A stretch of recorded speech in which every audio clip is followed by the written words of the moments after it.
had fans, but you let them down. But I guess that's how you niggas getting down. I'm so high up, I'm like, how niggas really getting down? I could never have a kid, then be out here still kidding around, boys playing around. Where you really wanna take it now? I got $150,000 for an after party, and I gave it to the killies just to break it down. Bring us up, I never take us down, but if you bring me up, then they might take it down. Fake fuck with me back then, but it's getting hard for you to fake it now. Fuck being rich when I'm 40, man, I'm trying to make it now. Hell no, never let these niggas ride your wave. No, no way, no. Never let these niggas ride your wave. No, no way, no. Park the beam just to ride the rave. $10 million gotta hide the safe. Michael Phelps with the swim moves. Michael Jordan with the tennis shoes. Quavo, young nigga, I invented you. Ike Turner with the left hand. Griselda Blanco with the trap moves. Gangland with the right hand. Undertaker with the tattoos. Never listen to the classroom. Switch it up, they bit the last move. I'm a magnet for bad bitches. You got the going outside bitches. I spent the 50 on a chain. You spent your last 50. I got the key to the streets. You got the key to defeat. I got the key to the war zone. You got the key to the peace. Hell no. Never let these niggas ride your wave. No, no way, no. Never let these niggas ride your wave. No, no way, no. Park the beam just to ride the rave. $10 million gotta hide the safe. We gon' go live, we gon' go live, yup. We gon' go live, we gon' go live, yup. Getting loose, yeah. Off a Henny Rock and a Henny Goose, yeah. Ocean deep in my swimming pool, yeah. Doing dead prayers in my living room, yeah. Taking shots, feeling bulletproof. Flood my roller, told my bitch, let's go snorkel. Out in Portland, trying to get in her organs, yeah. No, I did not sign with Jay, but I still send a tidal wave, yeah. I might just go get the fade, buy the do-rag and just tidal waves, yeah. It's lit at the crib, you can stay. Me and Dre kick like kid and play, yeah. The way that she serving that cake, I gotta sit back and digest. I guess, for the fuck shit, I'm biased. I mix, double the cup when I stress. Got my mama out the basement, that's a different type of facelift. Remix be about the bracelets, don't hit us asking what the wave is. Hell no, never let these niggas ride your wave. No, no way, no. Never let these niggas ride your wave. No. Today, we're going to talk about the Chiefs, some honorable mention teams in the college football playoffs, and we're going to cash a squad ride. Fuck you, chat. This is Behind the Lines. Bro, you're doing trick shot home runs from, by the way, a former Ray who couldn't hit shit. Now the Orioles got him. Now he's fucking Barry Bonds. Doing trick shot home runs, Goots, and you can't even get within 10 games of 500, but you can do trick shot home runs. Never seen that before in my life. That's the most Orioles shit I've ever seen. How is Aaron Judge, the face of the league, Captain America, hopping on a plane before the game even ends? That doesn't make sense when it rattles around in my brain. To be honest, that pisses me off. Actually, no way. Unbelievable rage bait. Was that a target attack? Why were there 20 people at once coming in? Pretty good, you guys, not gonna lie. I think I found somebody involved in baseball I hate more than Aaron Judge. This guy right here, this geezer, who thinks he's playing left field. Worse than a Disney adult. 4 straight years, Jovan. Look at this one. This one got overturned because he's diving over the... He almost fell on the field. What a loser.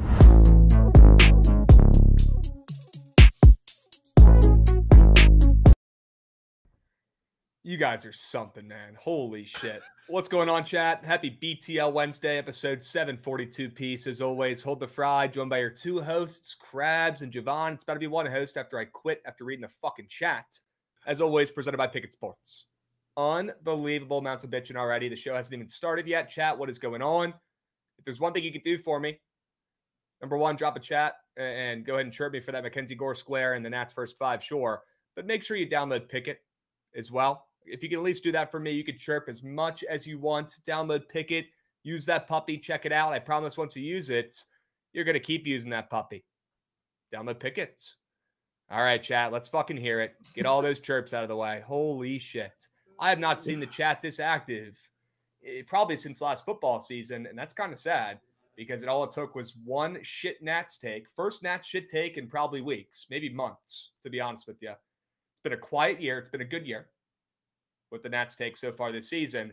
They have 1 shit game. Mackenzie Gore gives up. Has 1 bad 7-run inning. and you guys are letting me fucking have it. You know what? I probably deserve it. Come on. Come on. Let's hear it. I need something more creative, though, than hashtag thank you, Krabs. You guys can't just copy Trent. Let's get the chirps a little more creative. Let's be a little innovative here in the Big 2-5. You guys have brains that work, at least relatively. Let's hear it. It's got to be better than hashtag thank you, Krabs. Right? Come on. Come on. At least the Yankees could beat one team in the MLB. I don't know if they could right now, honestly. That would be the toilet bowl right now. The Nats and the Yanks. Holy smokes. We got True Tyler getting involved, dropping a resub. Okay. He says, you guys are going to do another fantasy football talk stream like last year. Let's kill it today, boys. Been a very popular topic of conversation. Very, very popular. People in my DMs. Usually it's people telling me to jump off a fucking bridge. Recently, though, there's been a lot of fantasy football questions. Makes me happy. Tells me that we did a job last year. We helped a lot of people out in their fantasy leagues. Yes, we will do a fantasy football pods probably next week. If not the following week, but we got to do that shit soon. Me and Jovan are going to talk about that and try to put some dates for these upcoming pods. NFL, college football previews on the schedule when we're together in New York this weekend. We're going to figure out some dates that work and start recording these puppies. Get ready. Football's right around the corner, folks. Okay? WZDZ Bets getting involved as well. WBTL boys damn near as many months as Hits Gore had last night against them. 41 months. 41 months. If you're wondering how many months he fucking subbed up for, 41. 41 piece. Looks like the Red Sox brains work. They're signing their young stars early before they get really good. So I wish my team would take notes of that. Maybe they wouldn't be as quail shit. Krabs, your rat shit and attitude first 5 cost me $2,000. Well, that's insane. Honestly, that's on you for being too exposed on the Nationals in August. Come on. It should never be a 2K swing for one fucking play. If that's the case, and if it hurts that much, you're putting too much on the bets. I'll say it. I'll say it. That's just got to be. Come on. There should never be any sort of swing over $1,000 involving the Washington Nationals. Let's be real here. Let's be real here. Yep, the YouTube chat looks like they're starting to get toxic as well. Good to see that. Nice. Courier Pound starting to get involved in the chirps. Gore first 5 ML. It's just what, Courier? It's just what? It's just a shit play? It's just the worst bet I've given out in weeks on this fucking show? Yeah. Both of those are true. It's just what? Come on. Unbelievable. Mr. Muggs taking a positive approach here. He says, let's get our money back today, clown. Okay, I didn't see the clown emoji. Now I do. That's on me for not reading it beforehand. Okay. You read out the emoji. Okay. Probably deserve that. Probably deserve that. Man. Let's get the Sharp Report recap up. You guys know how it fucking went. We hit every other straight bet besides the Nats. You can't make it up. This is typically how it goes. You guys only remember the moose shit losers. Nobody talks about the winners. Haven't heard one compliment about the Rays, the Rangers. Guys, remember, we're in this together. Fading the Yankees, hating them. We're in this together. Not one compliment about that Rangers play last night. Not one. The over in the Dodgers game. Let me give Jovan his flowers, folks, real quick, before you just start saying it's just 100 times. 3-0 on straight bets. Sure he can. Jovan, great work. Great work. That over was Mont. Yeah, the one time the chat picks my play for the squad ride, you go 3-0. Sure. Yeah, there we go. Got to bring it up some squares today, though. Think I got some. It is kind of Goots' fault, and nobody's talking about that. Someone mentioned it. W accountability. There's a lot of hashtag thank you Krabs, not a lot of hashtag thank you Goots. I'll own up to it. That's all I'm gonna do, though. Muted mic, rest show. That's all right, Goots. That's all right, Goots. Oh, good to see we got Jacob Murray back in the chat. He's so toxic in the chat that people are DMing me right now saying, can we please ban this guy?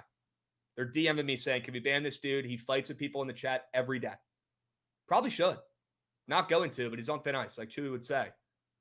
You're on thin ice, Jacob Murray. You're on thin ice, my man. Nice. Krabs always has an excuse.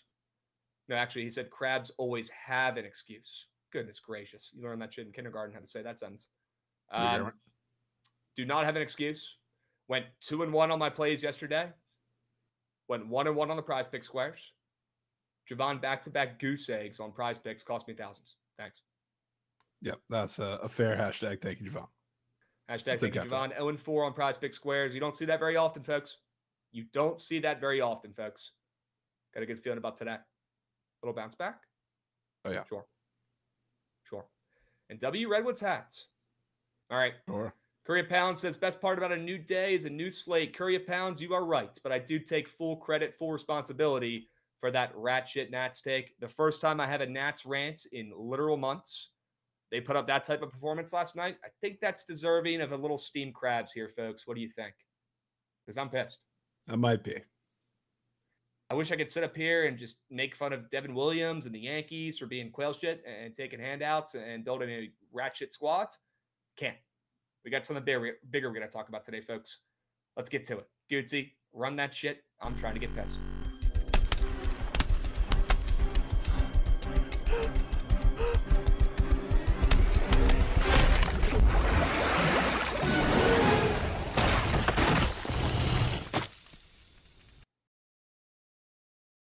I know I got some buddies on the team who watch this shit. I'm going to need you boys to close the laptops for a little bit. This might get ugly.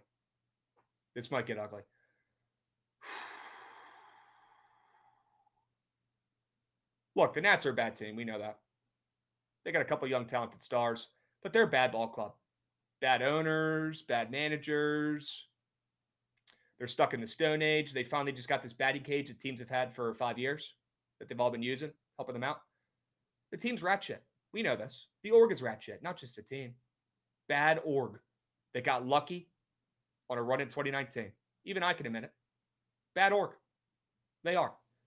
Maybe not as bad as Dan Schneider's Redskins a couple years ago, but certainly getting close to that amount of rat shit. I'll be honest.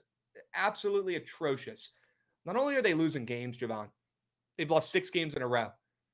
They might be on the coldest, worst streak I have witnessed, and I've seen a lot of baseball games, a weird amount, some might say. The worst streak that I've ever witnessed in baseball history. These guys have quit on the team. They've quit on the fans. And the saddest part about it all is that they've quit on themselves. They don't give a shit. They don't give a shit. I watch all the post-game pressers on Masson because I'm a freak. I do. They interviewed Mackenzie Gore after that game last night. He didn't give a shit. And I've been hearing people, look, I'm all over Nats Twitter.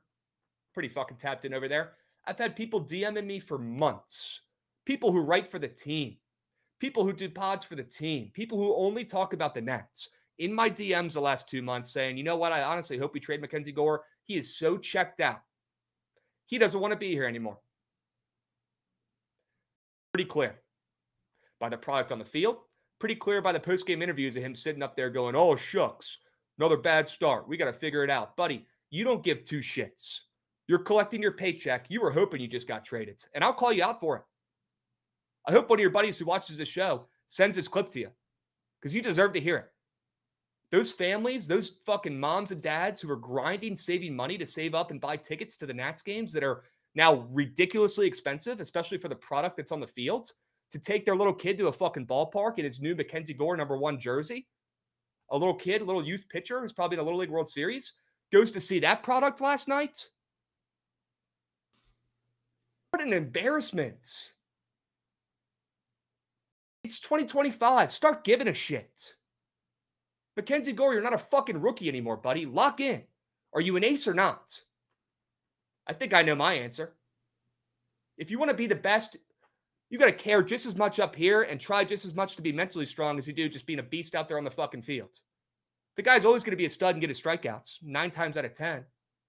You want to be an ace? Lock in mentally when your team sucks. Go out there and fucking dominate like guys like Max Scherzer did, like DeGrom did on the Mets when his team stuck. DeGrom won a Cy Young going 8-8 on the worst team in the fucking NL East probably in the last 15 years. You know why, Jovan? Up here. Mentally strong. Dude gets it. Mackenzie Gore doesn't get shit. Mackenzie Gore wants a handout. That's what he wants. And he pitched like dog shit last night. He's had some bad starts, but it doesn't get worse than last night. And this run the Nats are on right now, 4 games, they have given up 80 hits. Chat, I had to get Gooch to break out a fucking calculator to make sure that this shit was right because I didn't believe it. 80 hits in the last 4 games. Not the last month. Shit, not even the last week, Jovan. The last 4 games. That's 20 hits they're giving up on average per game. They had a couple 25 hits allowed games. I've never seen levels of rat shit like this before. They're stooping to new lows. You got the future World Series champion Athletics coming into town, another quail shit team. And you're giving up 20 plus hits to the Athletics. What kind of homestand is this? What kind of product are you putting on the field? All those fucking families saving up all this money to send their kids to a game. They've been looking forward to this shit for months. It's the summer. They're out of school. They got their little youth small Mackenzie Gore #1 jersey on. They're so excited to get to the ballpark. They go early to catch fucking fly balls. Oh, wait, the team doesn't do BP on the field anymore because they don't give a shit about the product they're putting on the field. Mackenzie Gore locks in. Oh, maybe our ace will fucking be good today and go out there and shove. They're minus 135. Probably shouldn't pitch terribly. Dude could barely get out of the first inning. 7 runs. Home run after home run after home run. Should have had Mackenzie Gore pitch to James Wood in the fucking home run derby. Would have been better than our third base coach. Gutierrez. Looks like he was fucking threw half a bottle up there on the bump. Couldn't even stand up straight, let alone throw a strike. Should have let Mackenzie Gore pitch in the home run derby. James Wood would have hit more nukes then. Oh.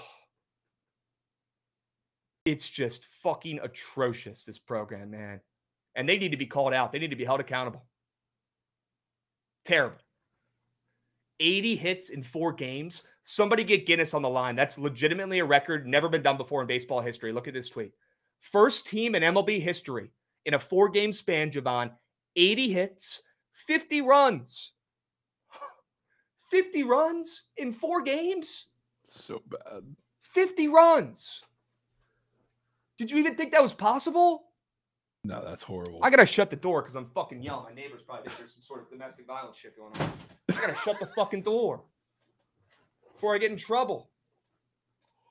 Oh, good thing we got Cade Cavalli coming up today, Jovan. That'll fix it. Cade Cavalli has been terrible in the minors. He's toast. He's toast. Cade Cavalli will save it. I went to his debut a couple years ago, 3 years ago. Guy hasn't pitched in the majors since then because he gets hurt every fucking start. The guy gave up home run after home run after home run. How's it going to go today?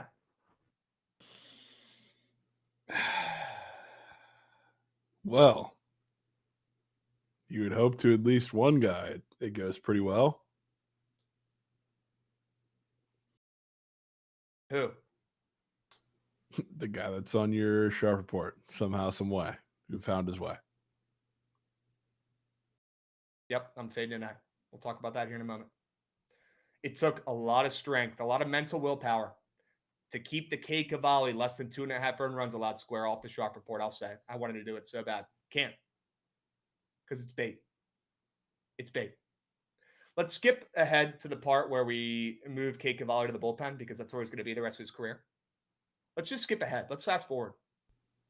I've seen enough. I've seen enough. Sad. Just bad. Just sad. bad. I feel bad for those parents who have saved up money to send their kids to a fucking expensive-ass game in D.C. when nobody's there. And now you still got to pay $100 plus. You got to pay $10 for a hot dog. You got to pay $15 for a beer just so the parents can watch a game. For that product last night? Maybe the parents just nuked A's. If I'm the parents, I'm not bringing my kids to those games anytime soon. I'll drive them to fucking Baltimore, Camden Yards, show them some history before I drive them to fucking D.C. What a joke. Wow. What a joke. To Baltimore? Love that. Get the bulletproof vest on, kids. Get this vest on. You got to wear them in Might fucking need 'em. DC too, Krabs. Definitely got to wear them in Baltimore. Might have to work too. No. Just. Unbelievable. Unbelievable. Terrible product. People need to be held accountable. Good thing we have Davey Martinez with fucking makeup on as our interim head coach, Miguel Cairo. Might as well be the same fucking guy. Might be worse. That's just. Might be worse. Mackenzie Gore, you're supposed to be good. Put the fucking blinders on, lock the fuck in, give a shit, and lead by example. This ain't your rookie year. Atrocious. You cost my buddy fucking tens of thousands of dollars on his birthday yesterday, Mackenzie Gore. Fucking joke. Horde. Fucking joke. All right, let's move. Let's talk some football.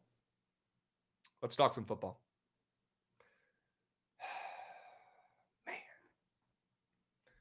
Worst game I've ever fucking watched last night, man. Unbelievable. Let's talk some football. Great. We got to talk about the Chiefs today. Add that to the list of quail shit. Let's talk about the Chiefs. Unbelievable. Jovan, the Chiefs don't change much. They never do. They got an elite QB, Hall of Fame QB, Hall of Fame coach. They don't need much. Not many changes need to be made. Okay.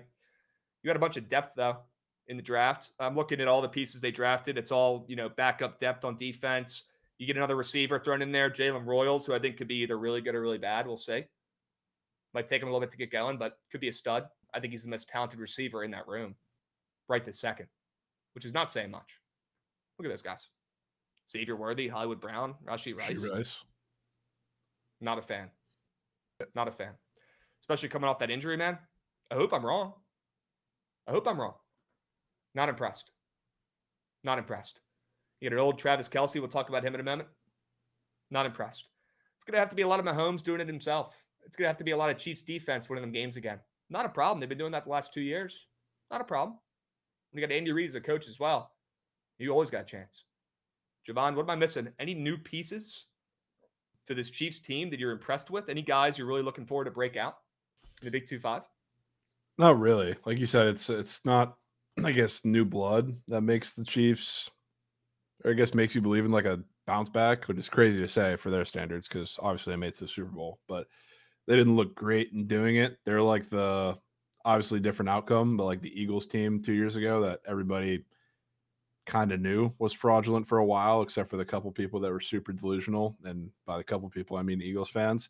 Then it ended in a worse way in the playoffs. Obviously, they got their shit pumped just the way the Chiefs did. Obviously, the Chiefs went further, but now it's more, I guess, getting healthy and getting back to good play calling, I guess, which with Nagy has always been super tricky. And I think that's what made them a little less of a fun team to watch last year. And you could always tell it wasn't coming because the offensive explosion that you know and love from Patrick Mahomes in that offense wasn't really there. You got an aging Travis Kelce. You had no run game really because Pacheco is coming back from the injury. Then you had a bunch of Kareem Hunt, Carson Steele, all that bullshit that it never really is ever going to work. So it was a tough offensive year for them that I think is going to be on the up and up, especially with some improved protection back there. So it's not no like newcomers are really moving the needle for me. It's just more getting back to what they do best.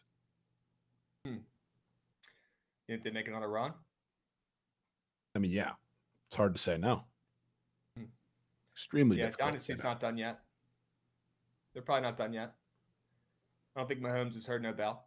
He's still the most talented QB in the NFL overall. Still a guy who, with 2 minutes left, I want the ball in his hands. JD5's getting there, but it's only been 1 year. The answer is Mahomes.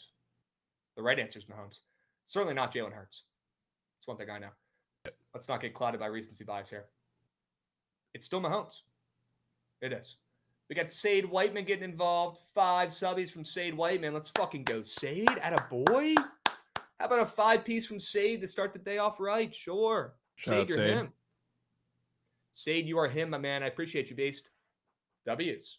Nope. All right. Z2Z Bets, True Tyler as well. Prime coming in here 4 hours ago. Prime getting in here early, dropping a sub. You guys are goated. Wow. Appreciate all you beasts. Okay? All right. Yeah, I got nothing really else to say about the Chiefs. You guys already know they're good. Let's talk about our best bets for the Chiefs in the Big 2-5. Somebody in the chat was talking about Travis Kelce, how quail shit he was last season. You're not wrong. But the guy's had more than 800 yards in every game, every season of his career. Every season. He's like the fucking Mike Evans at tight ends. 800 plus yards in every season of his NFL career. That's impressive. He's never had a season-long injury. He's never been out for too many games. The guy always drops 800 yards. It's incredible. Well, he's still coming off his worst season statistically of his NFL career, which is not really surprising in the Big 2-4. The guy's been around for a while. He's old. He's slow. Just watch him. Is Travis Kelce right now passing the eye test for you? Probably not, when they're on their own 25-yard line and they're trying to move the rock down the field. In my opinion, Andy Reid's going to have to be a little smarter with how he uses Travis Kelce, knowing, number one, he's extremely injury-prone at this point of his career. We saw a little bit last year. Number 2, he's just slow. He's slow. He used to have that ground step. It's been 15 years. Give him a pass. It's okay. He's old as shit. It'd be weird if he was still fast and quick. He could still run over somebody, certainly. But I do think Andy Reid tries to use him where he should be utilized most, and that's towards the red zone. Use him in short yardage situations. Don't try to have him be a superhero. Don't try to have him get downfield making these big-time plays like he used to. If you look at his average yards per catch in his prime, I mean, he was at like 13.5, and I know most of that's probably yak, to be honest with you, but he's at least running more routes down the field. The last 2 years, 10.5 yards per catch, 8.5 yards per catch last year. Big-time drop-off, almost half of what he was at his prime. That's because the guy's not fast. He's slow. He's lost his step. He's old, right? And you're starting to see Andy Reid tailor to that when he's even out there on the field. So very impressive still when we're all talking about how shitty of a year he had last year. You're right. Did have a shitty year for him. Still better than most tight ends in the NFL. Still had over 800 yards.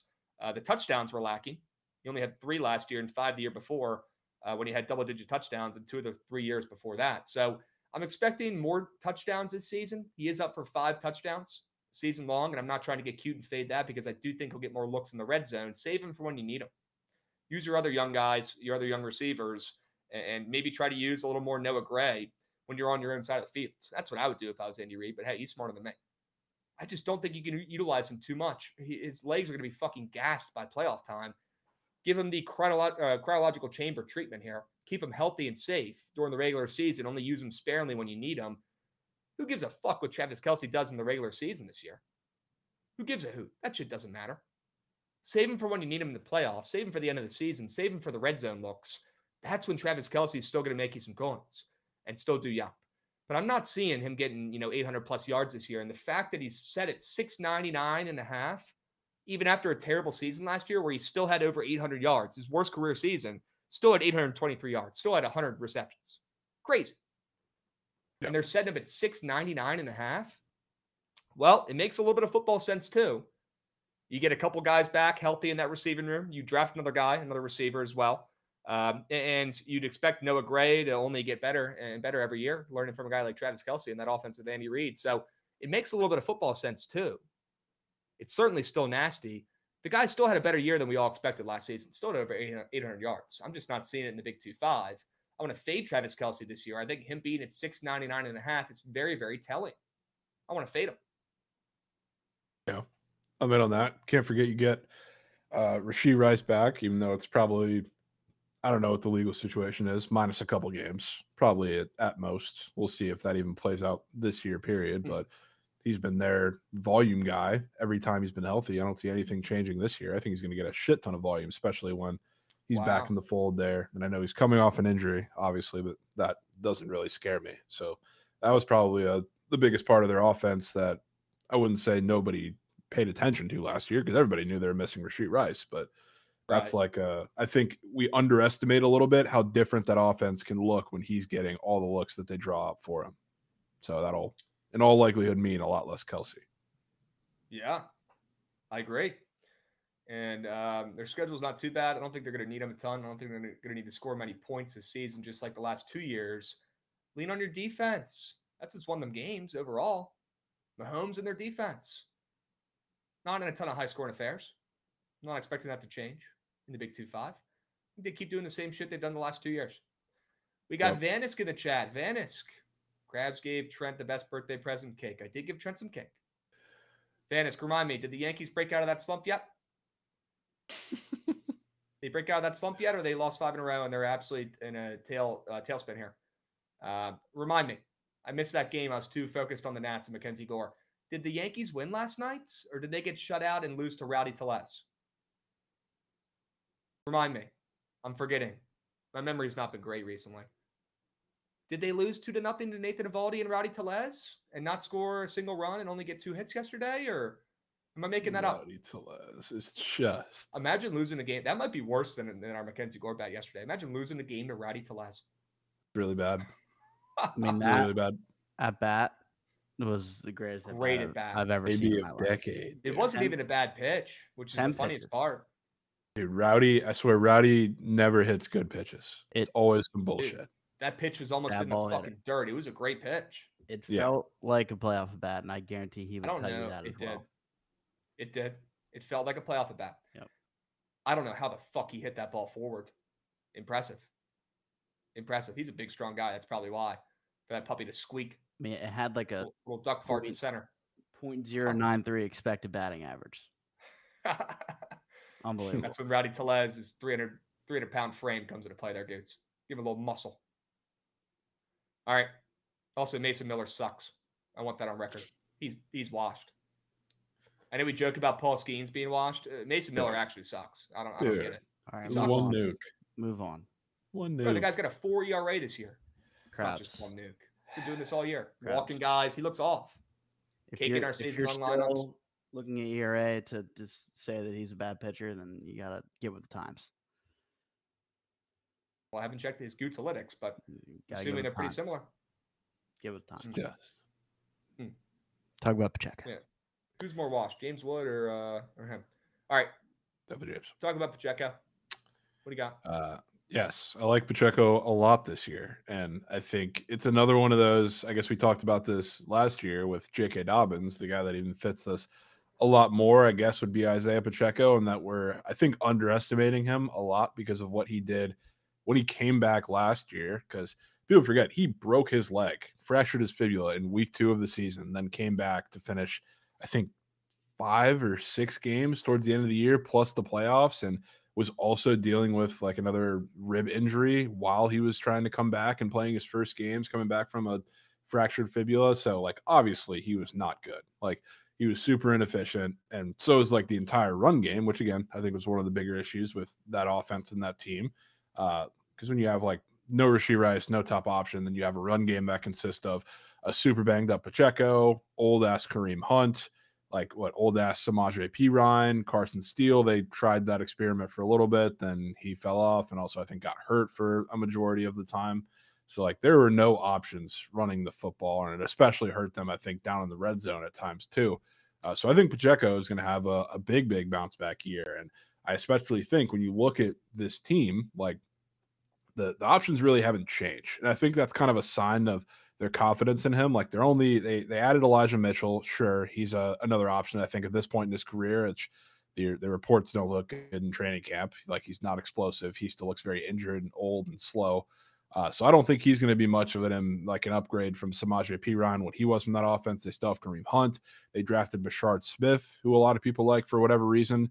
He's not a running back. I think he's going to do something in the receiving game. Maybe that's kind of a better Perine comp. He can be a third down back that has a real upside catching the ball from Mahomes in those situations.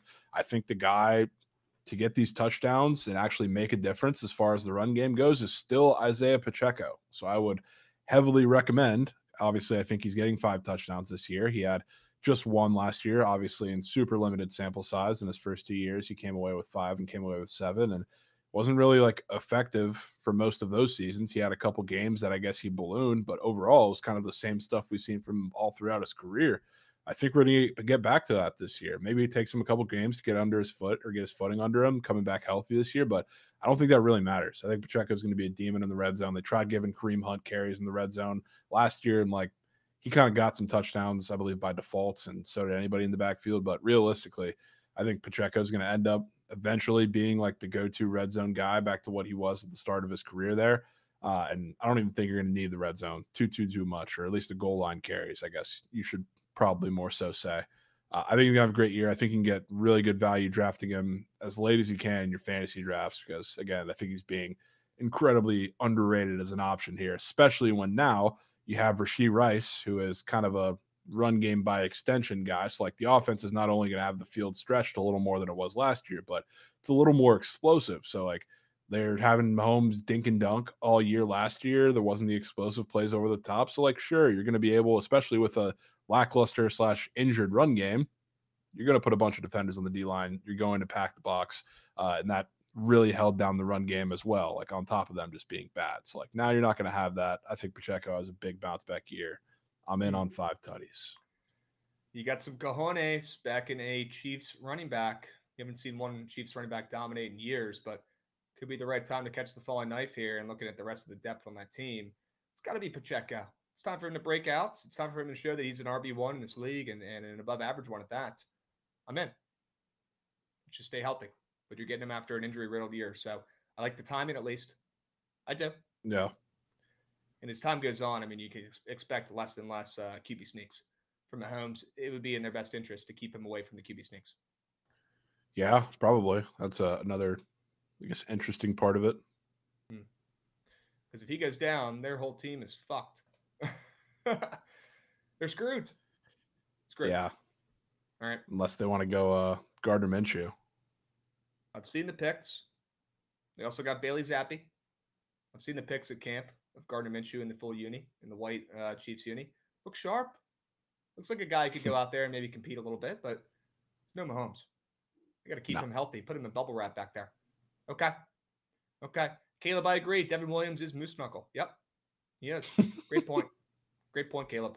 Imagine changing your facial hair rules for your team just for this guy to come in and be the worst closer in baseball. He might be a double agent or something. Yeah, then they put him in the 8th to try and make something shake, get him out of the super high leverage spots.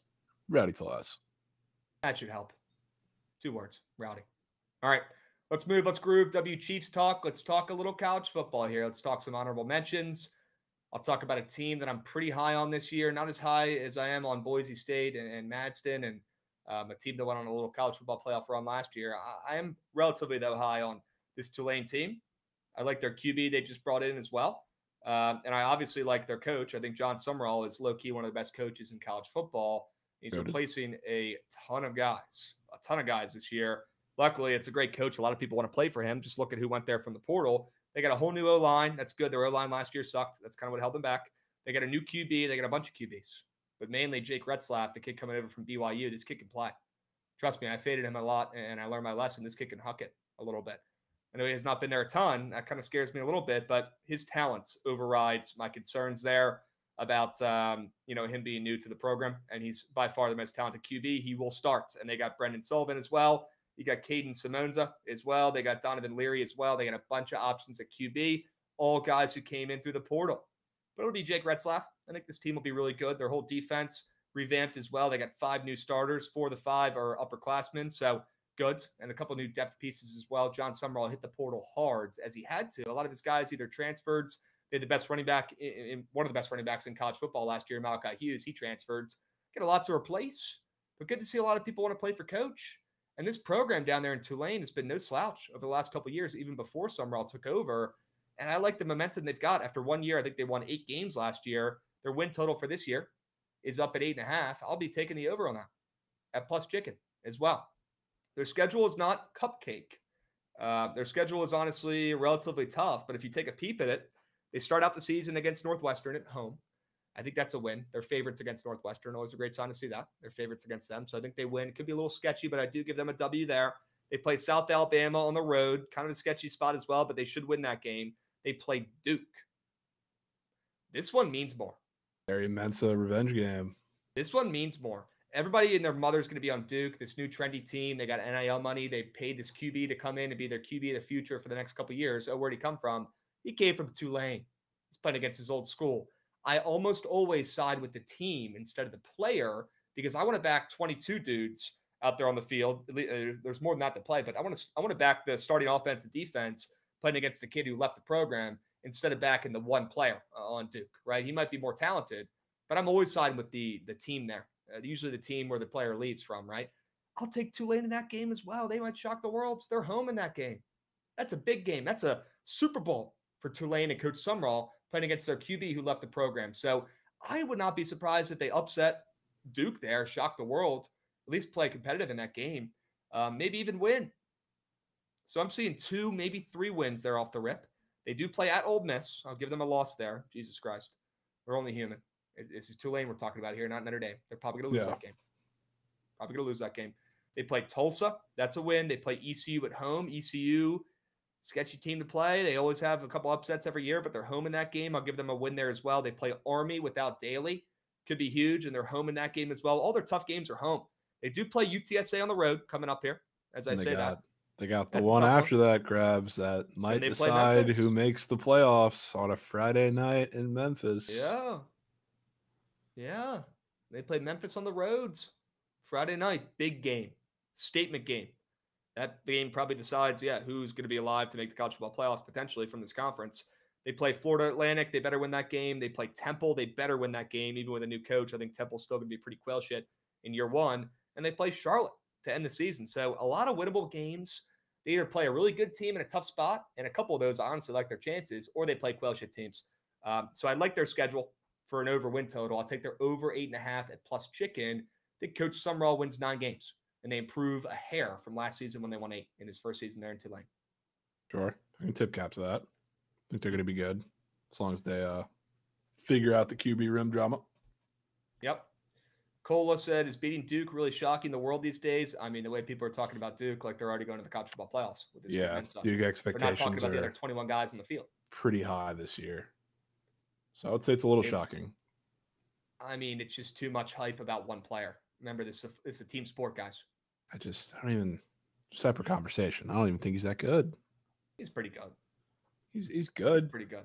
He's a solid, one of the more solid group of 5 quarterbacks that came from the portal. It's like paying Roman Anthony all this money ahead of schedule before he really shows, overall that he's a great player in this league. They're getting out ahead of it. That's what Duke did. They're taking a risk. They're getting out ahead of it. They paid this kid $5 million to come over here and play. And the kid is like, I need to do this for my family. I get why he left Tulane. It's $5 million, but they're not paying him to be good this year. They're paying him to be good and get better every year and play there the next 3 years. So, is he going to be elite in his first season there at Duke? No, he'll probably have some flashes, but I mean, I like Tulane's chances in that game against Duke. That's one that I'm circling myself. I'm really excited to watch that game. September 13th, night game. Ooh, yeah. That's going to be a good one. All right. You're with me on Tulane. Maybe you don't like him as much because you're more of a Memphis guy. You think Memphis probably wins that game at home later on in the season, but you at least like Tulane. You like Coach? No, I do. It's hard. Okay. I mean, they have so much talent on that team, even with losing a bunch of guys. It's hard to ignore, especially with Summerall, what they bring to the table. I'm with you. I'm a huge Summerall guy. Great coach. Revamped that rat shit Troy program. Took them to being a solid team out of nowhere in a couple of years. So I'm in on Coach Summerall. I think he's going to keep this Tulane team very competitive in his second year there. Okay. All right. Who do you got? Who is an honorable mention for you this year that you want to talk about? Okay. I wanted to talk about the Canes because they're a hot topic team. I feel like they get brought up, especially when we talk about the ACC teams. Pretty much every time we talk about any of those teams, flooded with the chat. Yeah. They're flooded in the chat with a lot of Miami comments, whether good or bad. So, like, they're a pretty polarizing team. Now, I'll say, like, I was looking at the team, and I have been for a while now. I think this is a better team than last year. And a lot of that is because the defense can't be much worse. They do bring in a good bit of talent. They bring in a new coordinator as well, who is a noted Big Ten guy. I think he was the linebackers coach last job, at least linebackers coach at Minnesota, I believe. But he's got a long lineage of, I don't know, really good hard-nosed defense, and he's been under some really, really good defensive coaches. So I think the defense is going to take a significant step up for Miami. And when looking at the offense, I guess it's a big question mark. It's a big leap for Carson Beck, I guess, and what you think that offense is going to be, especially when you lose so many pass catchers. You do bring in like a couple guys like Tony Johnson, GOAT, CJ Daniels too. A bunch of talented guys. It's just the inconsistency, I guess, of what I've heard over the offseason. You talk about how good and how much better the SEC is than every other conference, how they should get every benefit of the doubt, how they're just levels above anybody else. But we never seem to give that benefit of the doubt to the guys who transfer from there and go to other places. So if they are just this good and this much better than everybody else, and we saw how Carson Beck could struggle at times against, these big-time SEC defenses, he ain't playing those anymore. He's playing fucking Louisville, SMU, Georgia Tech, and all these talented but not the same level, especially in physicality-wise, defenses. So, like, I think Miami is a better team than they were last year. The problem that I have, though, Krabs, is the schedule, which is one of the weirder schedules than I think I've seen in all of college football this year. Texas Tech is pretty weird, too, and I'm sure we'll be talking about that in, like, the next coming days. But Miami's is really odd. So, like, we start off Notre Dame and Florida, I guess, are the big non-con games. We got to spread out in that game yet, Notre Dame? Yeah, Notre Dame's like -2.5. I don't think Miami wins that game. But I think at minimum, they lose one between Notre Dame and Florida. So their non-cons consist of Notre Dame, Bethune-Cookman, USF, and Florida. 4 games, all at home. Then you have a bye week. Then you go to Florida State. Then you have another bye week before you host Louisville, and then you host Stanford, which means, you know what that means, Krabs? We were talking about this with Goots. November 1st at SMU is the first time that Miami takes a trip outside of the state of Florida. This league just does whatever they can to fucking butter up their teams and make them better. Just like every conference does probably, but it's like so clear with Miami. Last year, that Hokie game, them rigging that Hail Mary call, looking at their fucking schedule, giving them Cupcake Factory the first half of the season, getting their feet under them with a new QB. Fucking ridiculous, dude. Ridiculous. Yeah, pretty ridiculous. And now, I will say too, like I looked at this schedule and I, even with like the slightest bit of optimism, because like let's say I think, I don't want to say there's little to no chance, but I do not think, regardless of the fact that both the games are home, they're beating Notre Dame and Florida. I don't think they're beating Notre Dame. I think they can beat Florida. Maybe Florida gets their lick back. Who knows? But give them one of those two. Yeah, they'll get one of those two. But then like the thing that I hate about their schedule is the fact you go non-conference, bye week, Florida State, then another bye week, which means to end the season, they're playing 7 straight games, Krabs, which it's huge, I guess, to have a bye week before you go to Florida State, which that's going to be fucking tricky as is, no matter how good or bad you think Florida State's going to be. But you also have a bye week before that big Louisville game. That's a Friday night, and Louisville's a super talented squad. Then you have this long little stretch here at the end of the season where, like, Stanford hosting them, that should be a cupcake win. Your first, like, big ACC road trip that's not Florida State after that is SMU. You're coming to Dallas. That's a game that I don't think they're going to win, to be honest with you. Then you have a couple games at home. We always know Miami is prone to lose a couple of these games at home that they really shouldn't all throughout the year. It happens every single year, it seems like. You got Syracuse, you got NC State. Maybe they sneak one of those games. But after this whole long stretch where at that point you're going four straight games, now you got to go on the road, the last 2 games of the season, at Virginia Tech and at Pitt. Those are 2 games that are on the road in very likely cold climates to end the season for Miami. So this whole long stretch ends with 2 tough road games where, to be honest with you, I will give you this. I think at this point, Virginia Tech's going to win that game. Huh. And you know what the strange part is about all of this? I don't want to give you too much credit, but Miami's got 3 games on the road. 2 of those are going to, in November, 3 games on the road. 2 of those are going to be in probably cold weather. You know, the only time that they've won in recent memory, multiple games on the road in November? It's 2020 when there are no fans in the stand. That's the only year since 2016. 2016 is the last time other than 2020 they have won multiple road games in November. And I don't think that's just a late season coincidence. I think part of that's because of where the games are in some of these colder climates, if you look. But it's also because Miami, towards the end of the season, starts to fold like we always know and love. So now that you have 3 big-time games on the road, say what you want about Pitt, I think that'll be a decent team, and especially in Pittsburgh, a really hard game to play to close out the season on the road after you just went to Blacksburg the week before that.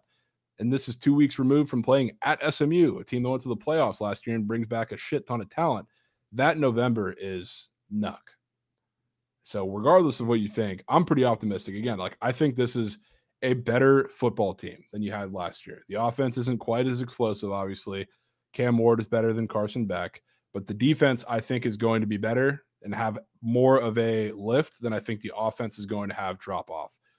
Do I think they're going to beat Notre Dame? No. Do I think they can beat Florida and maybe Florida State? Sure. That November stretch for me is the nail in the coffin for where I think Miami is going to be this season. So I think, yeah, as much as I don't love laying juice, and I'm probably not going to do it very much, this under 9.5 wins, I think best case scenario in my head for Miami is they sneak 9 wins. So that's probably the way to go. Even that NC State game against CJ Bailey, maybe he pops off. Even that, I mean, yeah, but one of those two, I'm telling you, like the way the schedule is set up, as much as, again, I'm talking about like the at SMU spot, the at VT spot, at Pitt, the fact that they have the Syracuse home game and the NC State home game sandwiched in between the two, and we always know, especially with essentially no home field in Miami, unless it's a big game like the Notre Dame game and the Florida game we're probably going to have. It's not a home field advantage. It's like those games are traps, and they always are every single year. So no matter how you feel about Miami, those games are never a given. That game in Blacksburg, so now you can mark him down for that. Yeah, that's got some game of the year potential. Could make the big three. Mm-hmm. Big three in-season bets. All right.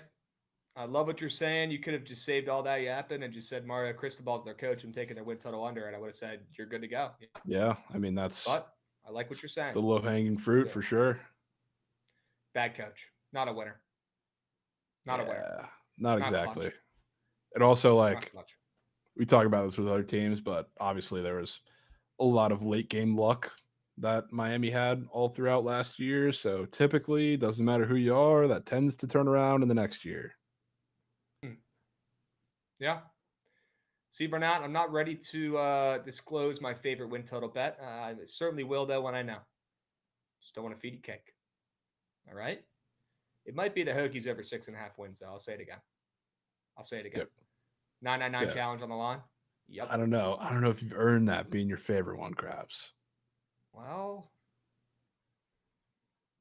lose one bet, and then all of a sudden I'm got rocked. No, that wasn't a Nats. That wasn't a you didn't earn it because of the Nats. It was a you might not have earned it after VT playoffs last year. Okay. All right. That's fair. I did have them in my bracket. But the couple years before that, I was coming for their fucking coaches in the 80s neck. You were. During the season last year, I was coming for necks. Not in a good way. Yeah. Bad necks. I said some things that might get me in trouble with the old alumni association. Yep. It is what it is. They've got I'm honest. Your face up on a dartboard in the AD's office. With Babcock, our fucking AD just has my fucking profile picture on a dartboard. Probably. Piece of shit. All right. W football talk. Fade Miami. A rare Jovan laying juice on a win total. You could probably also take the under 8.5 here plus chicken if you're feeling frisky. But I like this. I like the under 9.5 wins for Miami.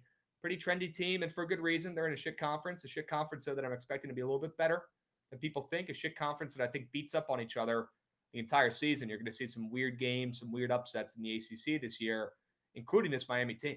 And some games that they're involved with as well, some sketchy spots. So I'm in.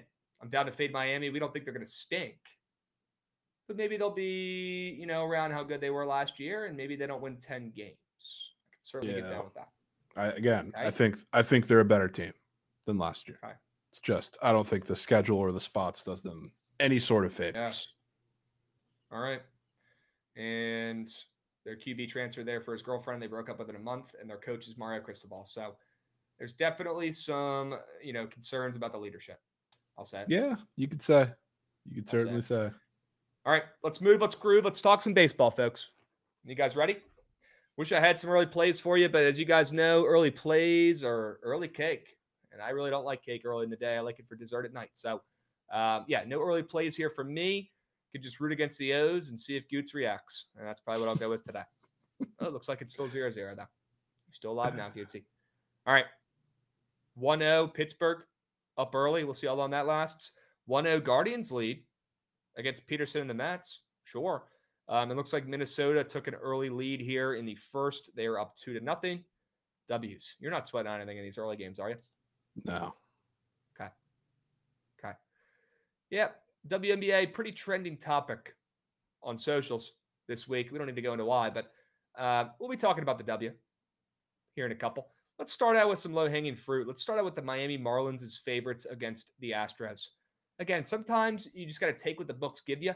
And although Miami's been a much better team of late, and although the Astros, they have not looked great of late, but they are coming off of back-to-back wins, this is still the Astros. This is still a team that gets line respect more often than not. They're still 64-50, and nobody gives a shit because everybody hates them because they cheated. Well, newsflash, they're good. And they have a great org. We talked about shit orgs earlier. I don't have time to go back into that, but you want to look at what a W org looks like? Go look at the Astros. Look at the guys they have on the pitching staff and look how good they're pitching. W org. W coaching.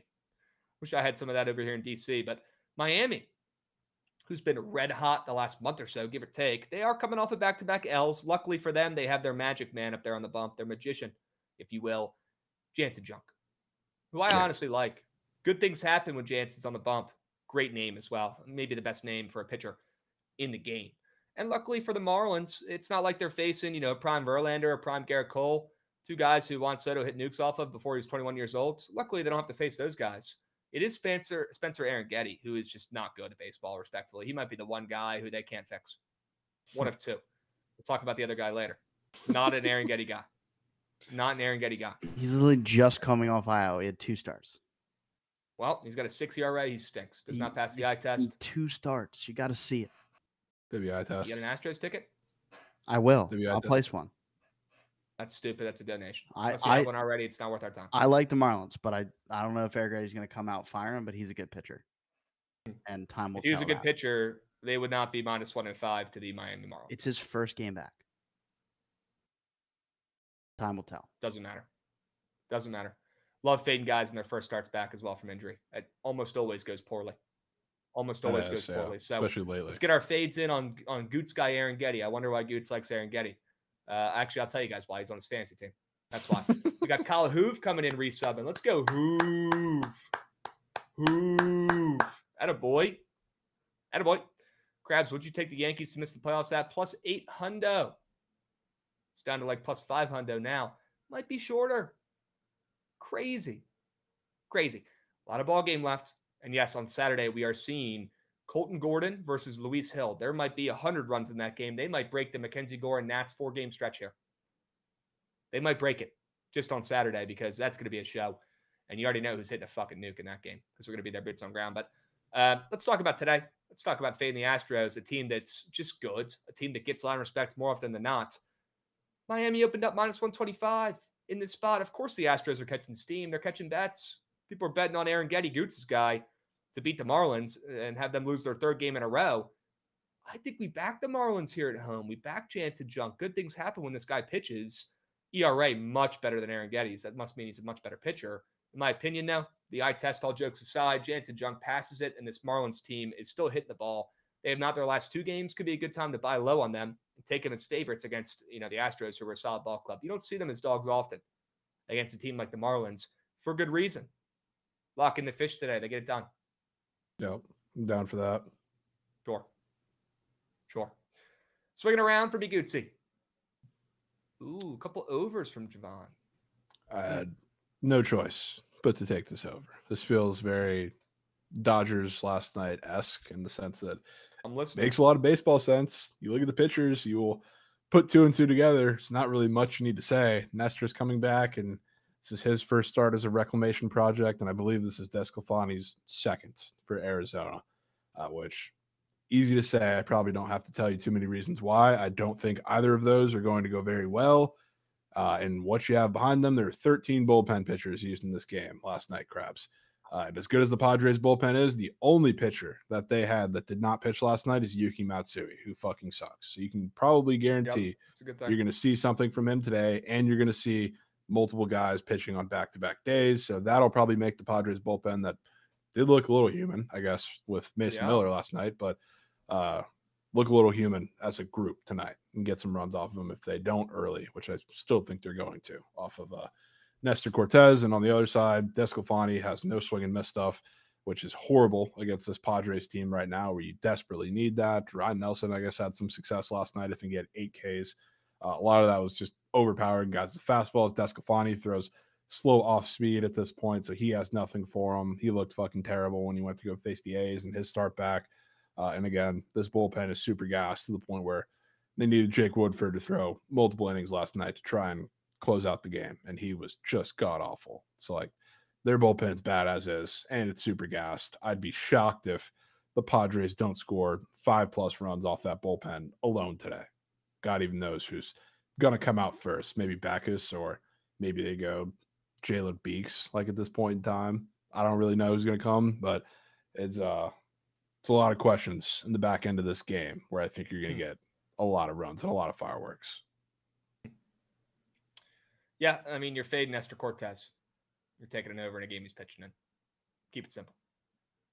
Keep it simple. Cannot believe he's still getting looks and starts in the Big 2-5. Cannot believe it. Yeah. Talk about the opposite of passing a fucking eye test. Oh, wait. Goots is getting Kobe Mayo home runs at lunch. That's good for the Marlins because no way he's getting 2 there. No way he's getting 2. Kobe Mayo's good, folks. He's What are you good. snacking on over there, Goots? Nature Valley Bar. One of those dry puppies? Pretty good. Wow. Apple cinnamon. Stacking on what Trent pulls from all these boxes. Nature Valley crumbs. Gonna pour some mayo on it. That's just. I grew up on those Nature Valleys. It's like fucking eating cardboard, though. I'll say it. You get more fucking pieces in that little package than you do an actual fucking bite of a granola bar. It's like biting into this fucking cement. Gets the job done, though, Gootsy. All right. Let's move. Let's groove. Crumbs everywhere. Good golf course snack because it just fucking everywhere. You take a bite, it's like a grenade went off. Straight up. It'll teach you to chew with your mouth closed. That's for sure. If it doesn't, you're going to hurt one of your buddies standing across from you with a ricochet shot. All right. Let's move on. Swing it around for me, Gootsy. Looks like you already did because you're him. You're locked in. Want to fade the Royals. Thought about just taking the under in this game. A little bit worried about the Red Sox splooging once again because, guys, this is baseball. Square shit happens sometimes. And the Red Sox are on fire. And, Jovan, what do we not do in baseball? I really don't want to answer that because I got a play that's doing just that. Okay. Well, I answered for you then. You don't fade streaks. Sometimes you can. You can get lucky. Hey, you can fade streaks and win 4 times out of 10. That's 40%. So let's hope this is one of those 40%. And after the sell job, I'm sure I'll be bought in. So we'll get to that in a second, though. Let's talk about fading the Royals. I love the under in this game. I really do. Seeing an under drop in or a total drop in Fenway always catches my eye because totals in Fenway are typically higher than they should be. They're typically moving up as they should. It's the highest batting average out of any stadium in baseball. Runs come. They flow like a fucking waterfall in the stadium. But you know who sucks? Jovan, and if I'm going to square up at all on the slate today, this will be it. The Royals offense, man. They suck. Horrible. We're this far into the season. They are horrible. They got a couple guys. They're very top heavy. But their lineup stinks, man. And talk about the ultimate reset button here for Dustin May, a guy who has all the talent in the world, a guy who I don't care for. I don't like his antics up there on the bump. The guy acts like he's pitching in the fucking World Series every game, but let's hope he at least brings that energy. Today, I'm cool with it. And, you know, new team, try to make a good impression here. First start for the Red Sox after the deadline.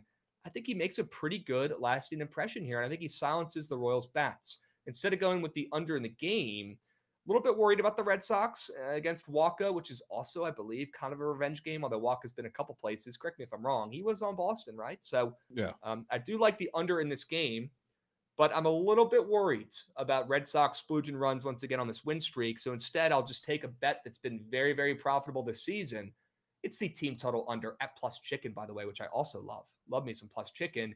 Team total under 3.5. I think Dustin May shoves. I think the Red Sox win this game, but instead of laying minus 140 juice, I'll take an under on the team total at plus chicken and expect the Royals to do what they've done all season, and that's stink it up at the plate.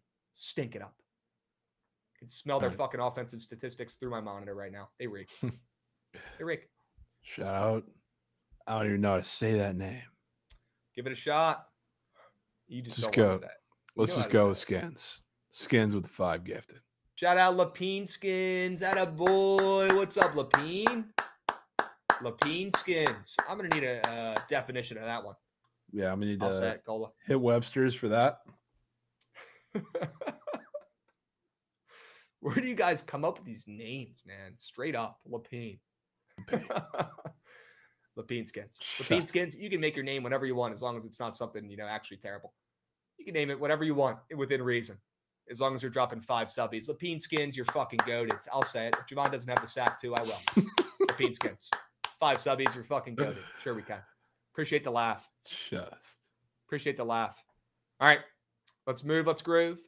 Lapine Skins with a little chat here. Sure. He says, Royals are my team and they are moose. I got their over team total wins at 82.5.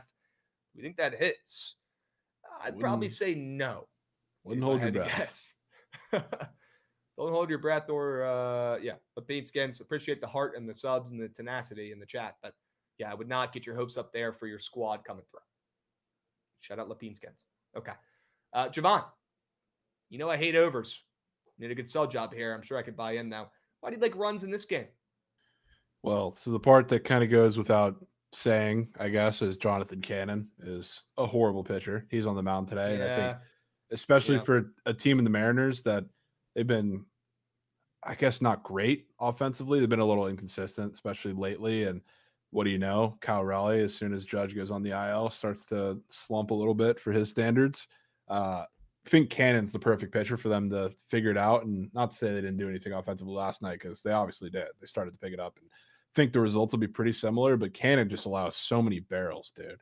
So many barrels, all this hard hit, which for the guys that are seeing the ball much better in that lineup right now, like J-Rod seeing beach balls now, even though, he went a little cold for a week, but now he's starting to see him again. Like Jorge Polanco is starting to see him now, which is huge.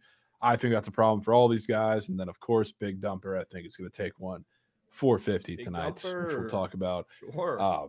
But I think this is a horrible matchup for Cannon. So I think he's going to give up a lot of loud contact, probably a couple home runs. But on the other side, too, we've been talking about this now for a little bit. The White Sox offense hasn't just been hot as of recent, and I know they didn't look great last night against Brian Wu, but I think that was a much tougher matchup for them. They haven't been striking out very much either, which, again, last night I think was more of the anomaly than the rule for what's been from them as of late. They've been a much peskier team. They've been destroying everything in the zone, and they've been just a team you don't want to live in the zone against. What the fuck does George Kirby do? As good as a pitcher as he is, and I know he lives in the zone. So I feel like for this team specifically, this is a perfect matchup to see just what the White Sox have been doing for the last handful of weeks. I think they're going to make George Kirby's life very, very tough. And I think, to be honest with you, if everything goes well with the Mariners, you don't even need George Kirby in this game. I think the Mariners can score 8 themselves. But I'm taking, because I do feel pretty confident that George Kirby's not going to have an easy go of it in this game. Because, again, he lives in the zone. And the White Sox, if you've done that against them lately, you've been paying the price. So I think there's definitely a chance the White Sox come out and are much peskier in this game than you would think at first look. What's up, Drum? Good to see you lurking in the YouTube, my man, holding it down. Line Shopper, Oaktown's finest, Alex Geese, Andrew. Appreciate you guys. Also appreciate Ace4OG coming in hot with a resub on Twitch, 42 months. Hook 'em. Hook 'em. I think you're onto something, Ace4OG. You're about to have a great season. Hopefully they don't fuck it up like they typically do, but hook 'em. Just. I'm buying into Arch. I don't think I can even fade him this year. I'm buying in. That'll be my square angle in college football this year. I think Arch is him. You know what we were talking about, how they're replacing so much on both lines, though. They just lost their starting, I don't know if he was left or right. I think it was left. So starting blindside protector for Arch for the whole year. That's not good. Well, luckily they have the most expensive team in college football. I'm sure they get their backups better than most starters. So yeah, I mean, they have a bunch of talent. It's just, I have some questions. As you should. Look, it's Texas. They're notorious melters, right? Have not seen them do job in years, right? When's the last time they won a natty? Is Vince Young their QB? Did he even win one? The Rose Bowl. Yeah. Okay. Let's keep moving and grooving, because I would love to talk about some other games on Pickett Pro, Pickett Pro. W resubs there from the GOATs.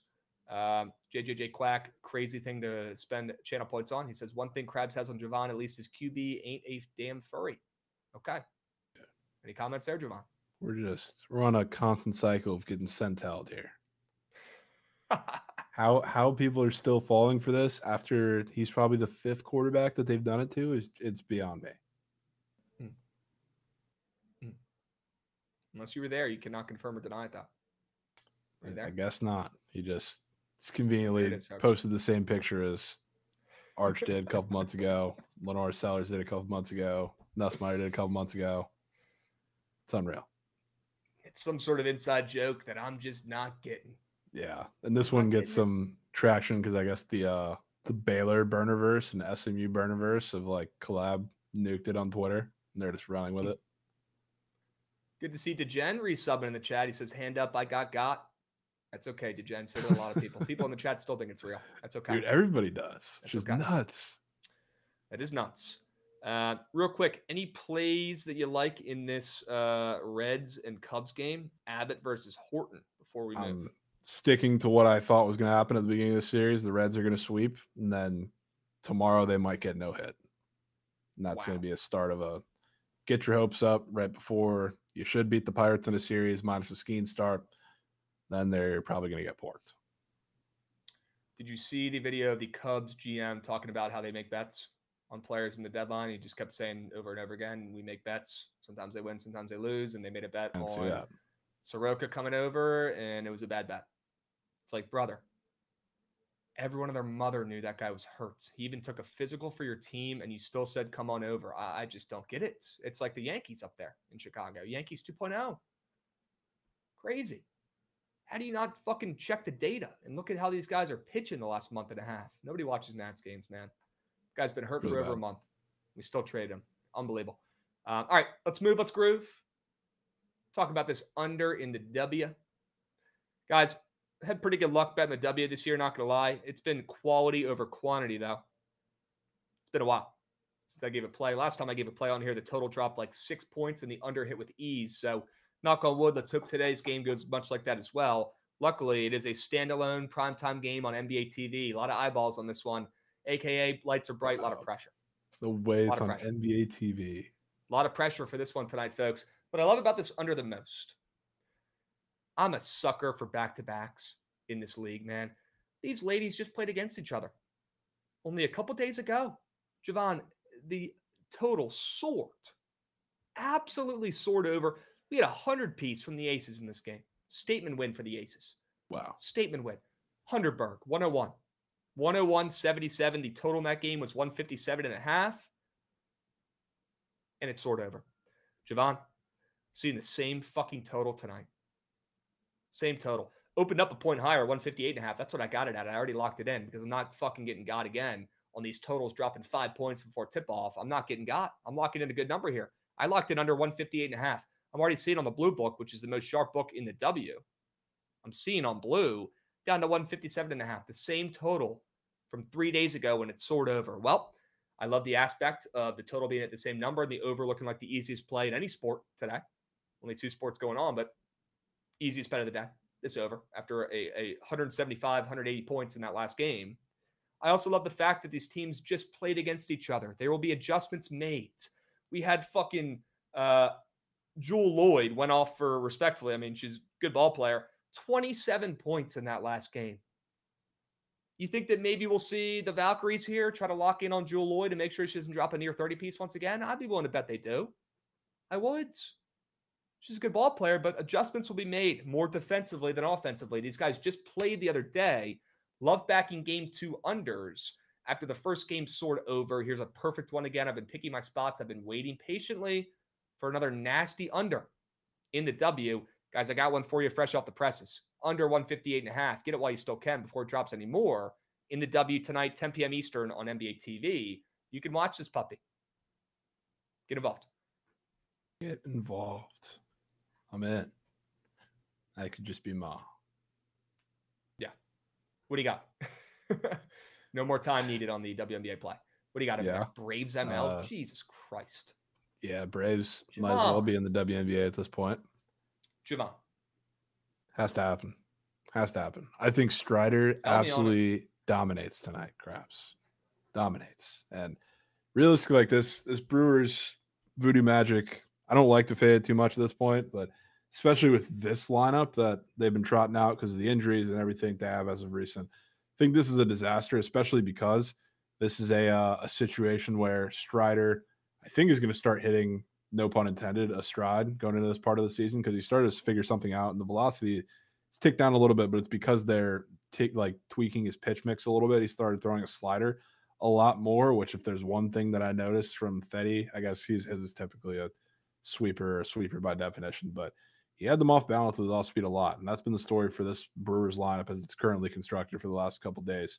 They haven't been hitting off speed too well. And they've also been getting overpowered by a lot of fastballs as of late. And I don't know if that's something that'll stick or if that's just something because they have these guys in the lineup or what, but it feels like a combination of a couple things that Strider is obviously damn good at. That is going to be the focus of this entire matchup for him tonight. So I do think this is a relatively low scoring game. The Brewers have been doing much better against these soft tossing lefties too, which Quintana's a tougher guy to face, I guess, in terms of that, because he's a veteran guy. He's not the worst of the bunch out there, and he's put together a lot of really good starts lately, but I do think they get to him enough in this game.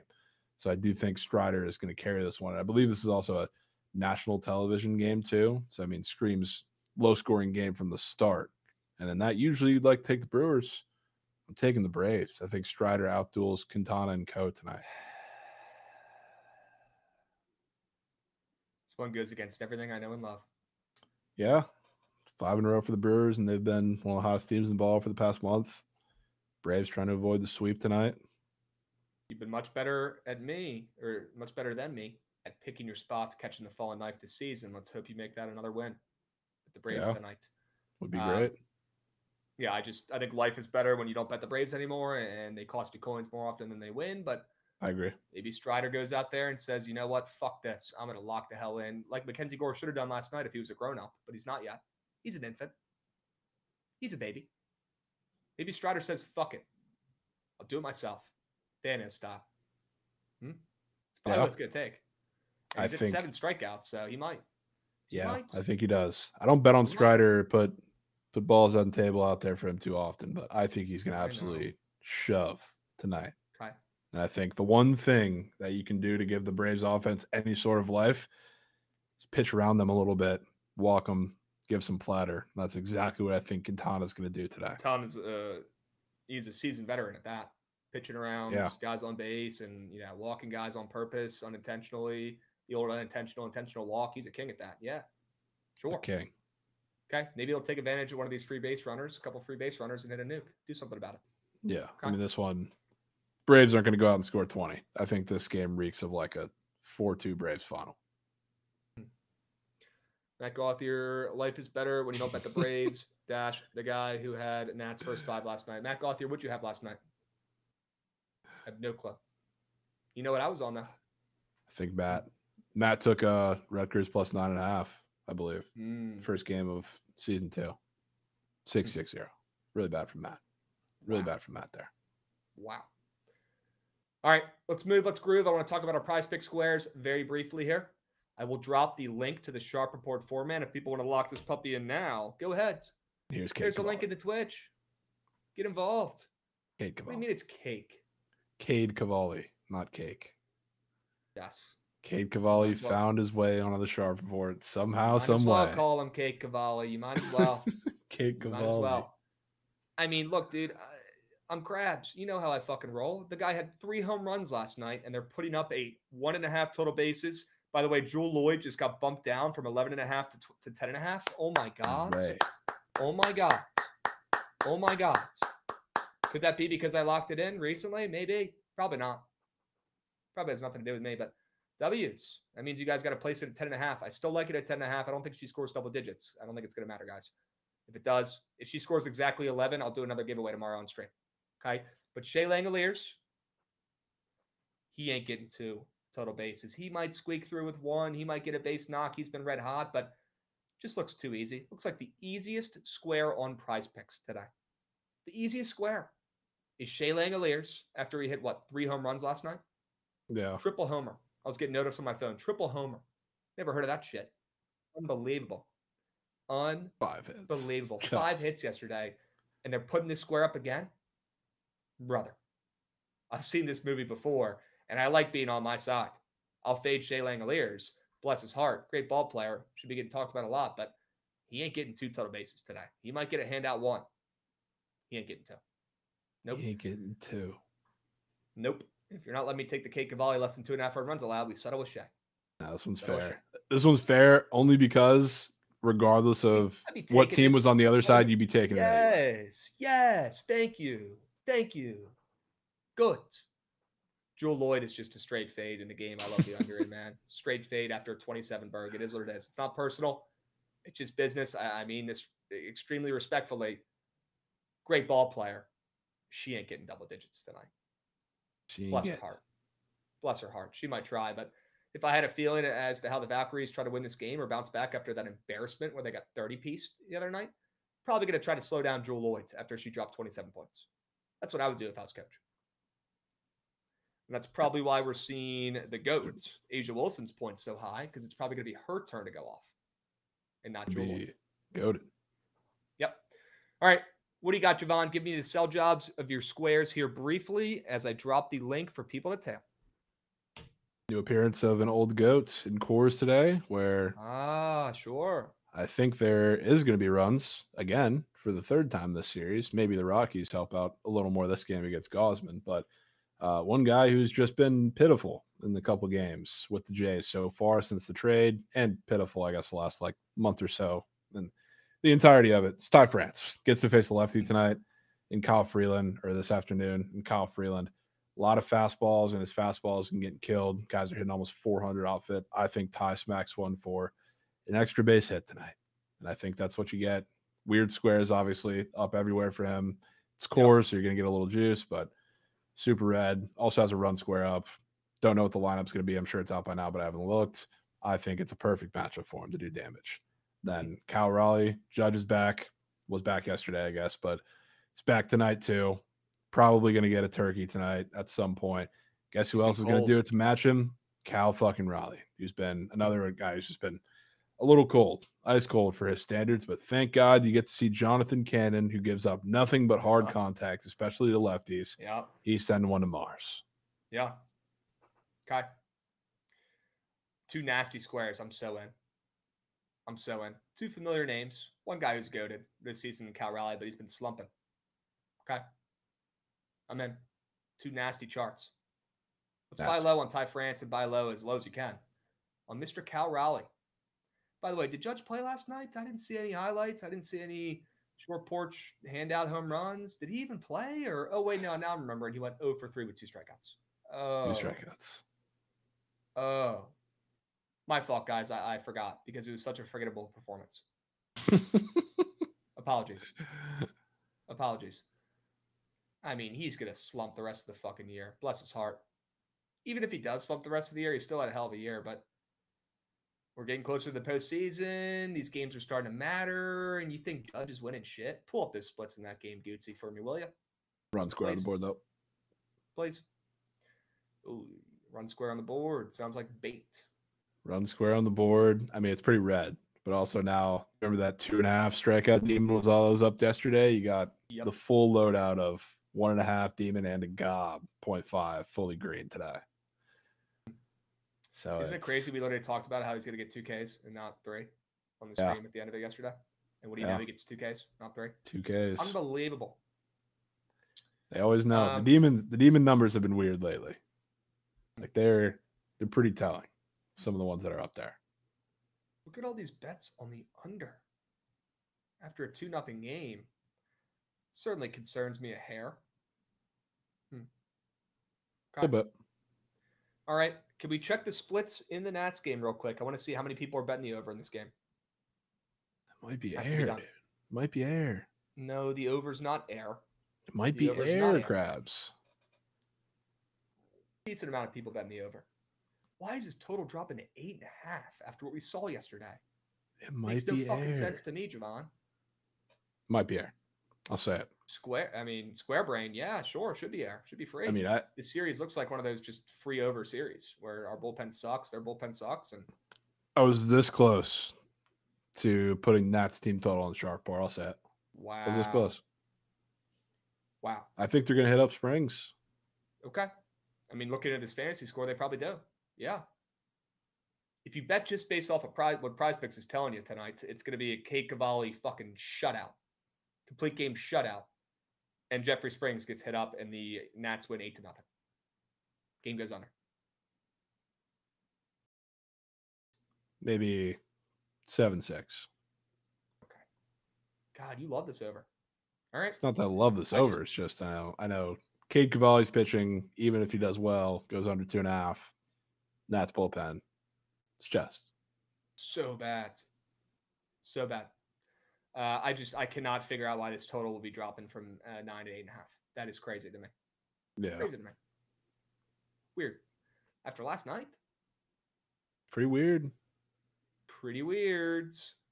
Jovan said if Krabs said a peep about Cavalli, he would leave the stream. No, I said if you put Cade Cavalli that square on the sharp board, I was calling it. Even I can't do that. That's just a heartbreaker ready to happen. Okay. Goots, real quick, I want to check one more game. Check the splits on one more game here. Milwaukee, Atlanta, primetime game on FS1. I want to see what people are betting on. Are people buying back into the Braves? Bless their hearts. Okay, they're not. Good. Good. All right. You got a chance, Jovan. Fade the public. Yeah. The difference. Fighting chance. Let's lock in here. I'm ready to craft up a squad ride bounce back player. You? Yep. Good. Goots, if you don't mind, run that shit. I'm trying to see that train.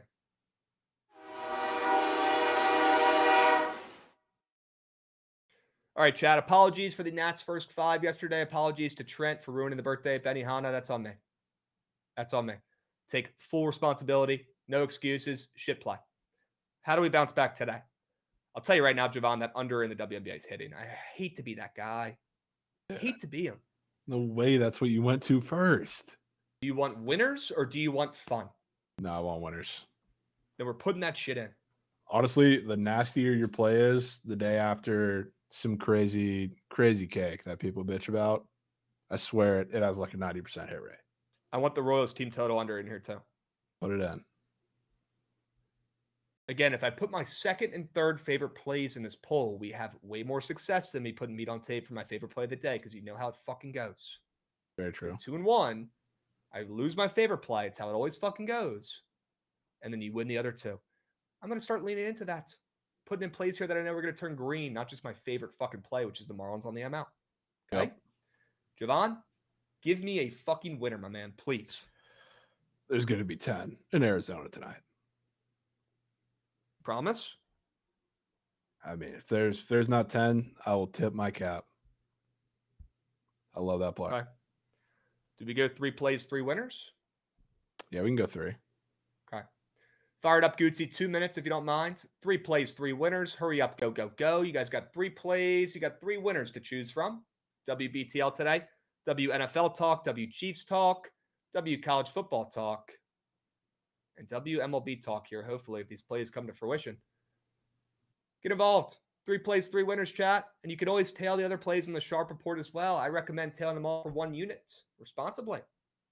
Or pick a surgeon you think is more dialed and tail his 3 plays responsibly for a unit. That's how you win. Try not to pick your spots. If you pick your spots, you'll be like me yesterday saying meat on tape, my favorite play, then it loses. The other 2 plays win. Happens more often than you think. Okay? 3 plays, 3 winners. Got the under in the WNBA game. I'm voting for that shit. It's hitting. Hate to say it, and it's on TV as well. I know you guys don't love the W, but I might have to take a trip with Krabs on that under. Shit's hitting. I'll say it. I'll say it again for the people in the back. Shit is hitting. The under in the W. Somehow now getting less votes now the more I talk about it. Okay. Royals team total under 3.5. It's actually crazy. I'm watching people take their vote away and put it on your play the more I talk.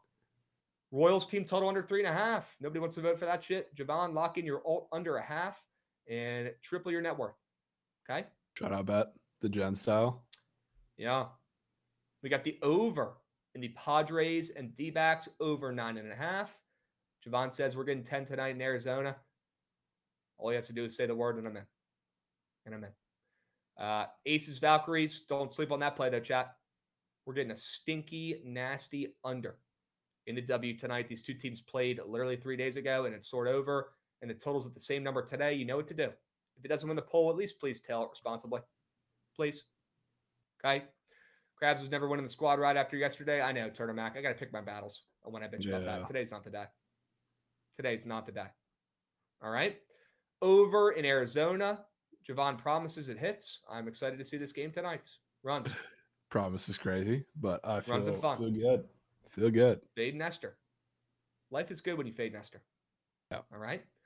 W, great stream today, guys. Do me a favor. Stick around for the surge stream. And we'll catch you tomorrow. Same time, same place.